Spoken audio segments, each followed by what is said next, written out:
Taking careful steps, the region seems to be treading towards stability. The sides are watching closely the statements and every action of each other. And as a yet fragile sense of security sets in, diversifying relations with the West, logically, is a key to further integrate the region. Armenia-UK strategic partnership is agreed upon, an unusual turn of events. A strategic partnership with the Netherlands was also signed not long ago, and it is our purpose to gauge where we stand now. Ambassador of the Kingdom of the Netherlands, Monroy-Winter, sits down with the Voice of Yerevan for answers.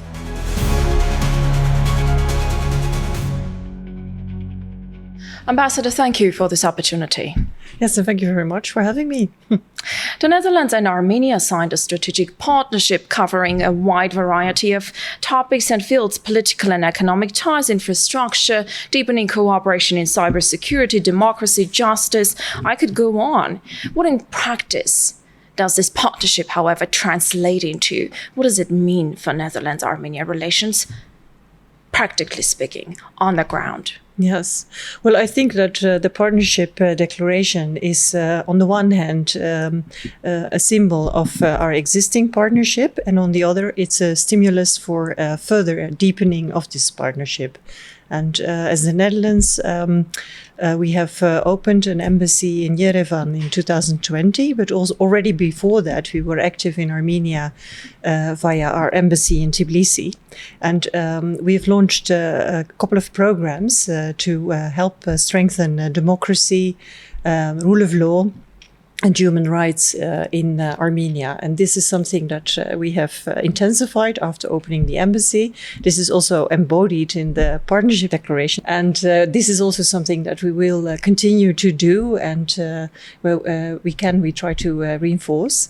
So this is something we will continue. On the other hand, there is also a chapter on international cooperation. So wherever we can in international bodies like the UN or the OSCE, the Organization for Security and Cooperation in Europe, or others, we will try and team up with Armenia, try to work together and to strengthen each other in international ambitions. So this is something that we will also try and do. And then there is a chapter on economic cooperation. And this is something where I think we will see also practical results quite soon. We try to see what we can do in the field of water management. We are already very active in agriculture, mainly horticulture, because Armenia has a great climate to grow flowers. And as you know, the Dutch are very good in flower creations. We create new varieties of roses that are then grown in Armenia, or tulips, or lots of other horticultural products like bell peppers, tomatoes. And so there we have already very good economic cooperation between Dutch companies and Armenian ones. And we really try to foster that and also see if in other sectors we can maybe do more. So that is something practical. Also, next year, the organization in the Netherlands called CBI, it's the Center for Promotion of Imports.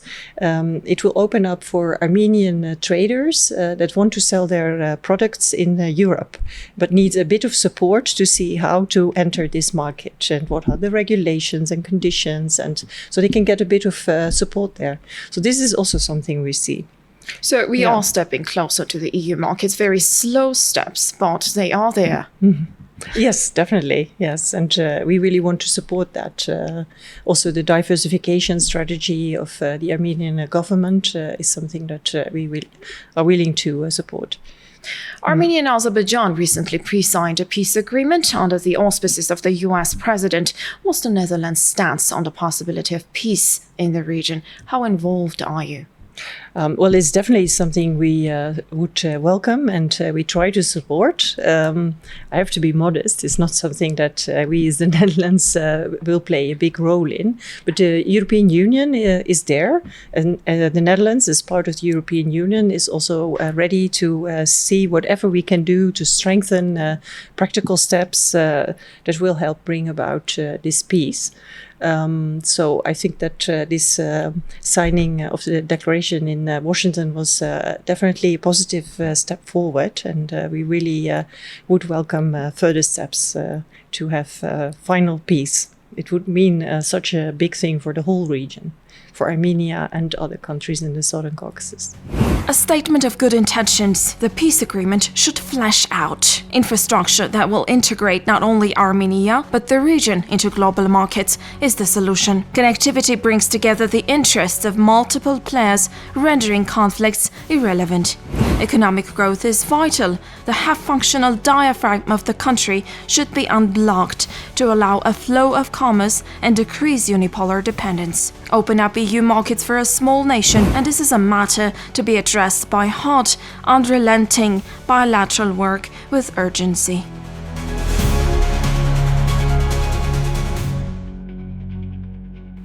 We expect a spike of interest from the side of European investors. Do you believe that it is realistic to do so if the peace agreement is in place? Oh, yes, I certainly believe so, because it will open probably borders, so new trade routes can be established, new flows of goods and services, people.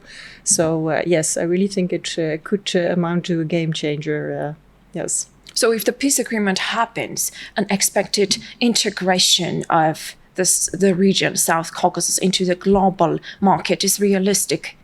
Yes, of course, a lot of investments are also needed in the infrastructure, but so far there are strong impediments to certain infrastructure developments because of the situation, the security situation in the region. So once there is peace and stability, I'm sure that this will open up a lot of new The opposite is also true. Once there are investments, peace and stability is more likely to happen because of this collision of interests. And so does the Netherlands plan to invest in infrastructure? We are actually already investing in infrastructure. We have the Dutch Bank for Development, and it's, among others, investing in hydropower plants in Siunik region, and also through the EBRD. It is contributing to investment of the north-south highway through Armenia. So there are already investments. And as you know, Armenia is part of the constituency of the Netherlands and Belgium in the EBRD, and also in the World Bank and IMF. We represent Belgium and the Netherlands. We represent, among others, Armenia. So there is a very close relationship also in that field. So yes. Does the plan of investing in the Crossroad of Peace project as well? We are looking into, yes, we are definitely basically looking into possibilities to see how we can help connectivity.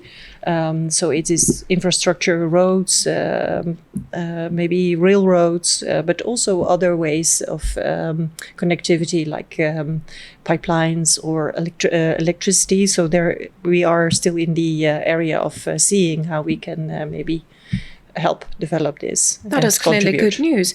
One of the conditions, however, by Baku is the withdrawal of Yuma, and the Netherlands has 11 citizens that represent the Netherlands as part of Yuma.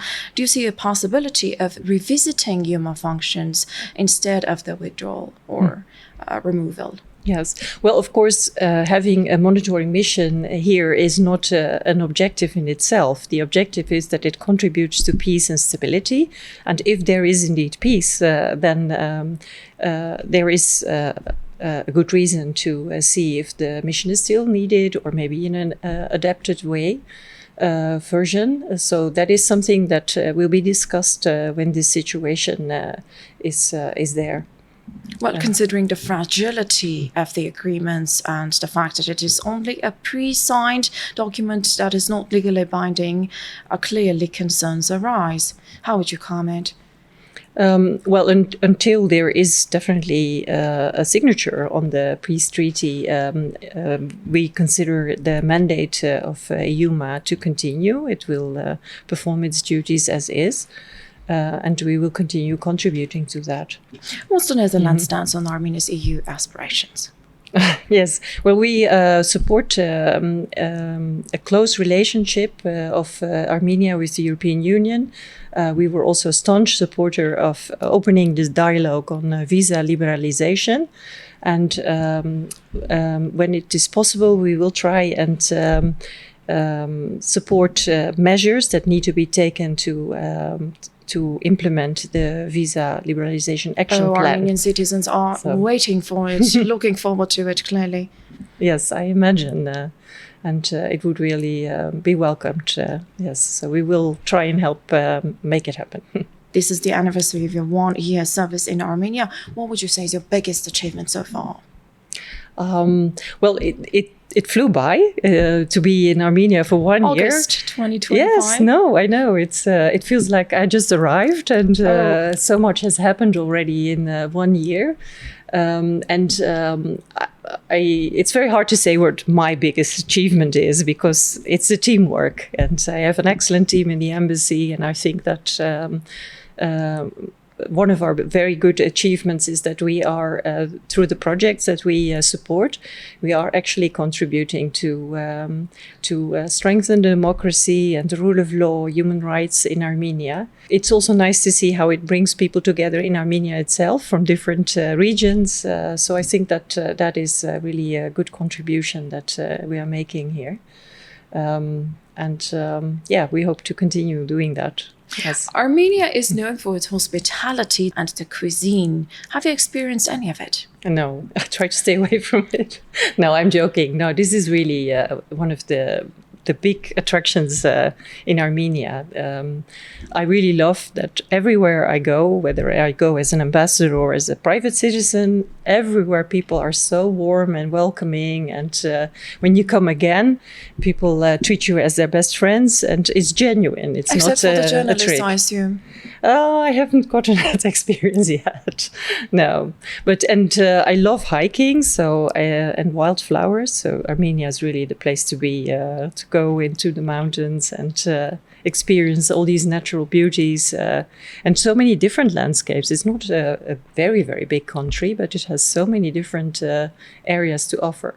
Is there a possibility that you would stay once your term expires? Probably not, because we diplomats, we move on after a while, but I will definitely come back to Armenia for visits. Yes. Thank you one more time. Yes, you're welcome. As the saying goes, all politics can do is to keep us out of war. While peace is the crown of politics, war is its ultimate failure. In the context of Armenia, rebuilding peace equates building and establishing a web of connections the bigger players make profit off, and ensuring the smaller ones are well integrated. This is the formula of establishing a stable South Caucasus.